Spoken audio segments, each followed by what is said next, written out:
Assalam wa rahmatullahi wa barakatuh. I have told that if we follow Islam, we can build a moral society. You see, we have 54 Islamic countries. Even we have 95% Muslims over there. They follow Islam only. Why we can't build moral society in those countries? Like Pakistan, Afghanistan, they have a civil war between the Shias and Sunni Muslims. Why we can't build moral society over there, even though they have follow Islam? We have 95 Muslims over there.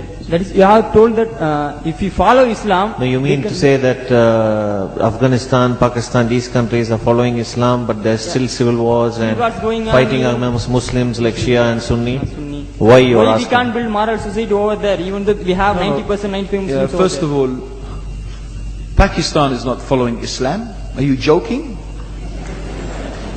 I'm saying not Pakistan, we have 90% Muslim. Muslim means follow Islam. But Muslim, what Muslim? What Muslim?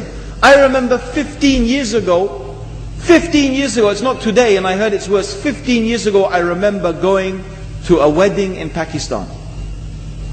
A wedding where men and women were mixing freely. Where the bride was dancing on the stage with all the male members of the family dancing on the stage. I am sure somewhere around, we probably hidden in a corner then, but I hear now it's open, drinking alcohol. What Muslim are we talking about? This was 15 years ago. Now I hear it's even worse. Oh yes, they're Islam.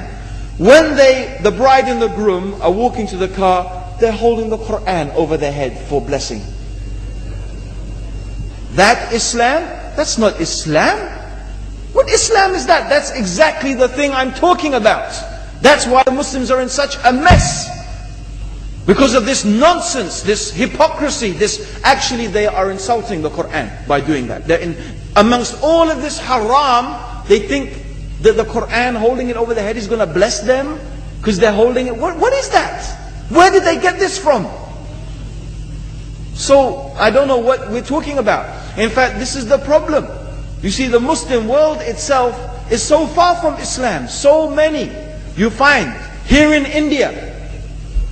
Or I know it's not a Muslim country, but there are lots of Muslims here. But I don't know what sort of Muslim. Most of them go to the dargah and they call upon some dead person in the grave, and they think that by talking to a dead person they're going to have their needs fulfilled. What's the difference between that and worshipping an idol? There's no difference, believe me. It's shirk.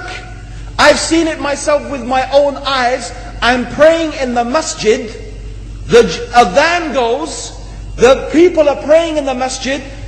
And the people in the dargah are not coming to the mosque to pray. They're still going around the dargah and making all their whatever the things they do. What's that? That's not Islam. You go to many countries.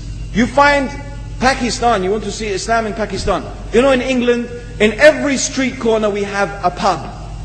You know what's a pub? You know what's a pub? Like a bar, you know, a place where you sit and drink alcohol. Yeah? Yes? In Pakistan, believe me, they have something worse than that. Yes, worse. On every street they have a picture of a palm. Everywhere you see it, hanging from the windows. They have the picture of a palm. What's that advertising? Something worse than drinking alcohol. An invitation to disbelieve in Allah. That they're going to read your hand and tell your fortune. Shirk. It's shirk. Whoever believes, the Prophet said, sallallahu alaihi wasallam, whoever visits a fortune teller out of curiosity, Allah will not accept their prayers for 40 days.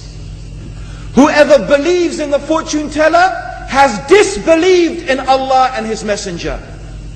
That includes, by the way, horoscopes. Yet and you see in Pakistan a picture everywhere of a hand. Worse than a pub. Worse than a pub. It is better to drink alcohol than make shirk with Allah. Yes.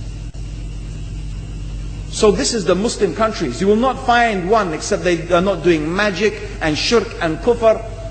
Or except maybe one or two you will find. So this is the state of the Muslims. So no wonder we're in the confusion and the chaos. So these are not good examples. And this is really, in fact, the very reason that I'm saying why we are in such a big mess.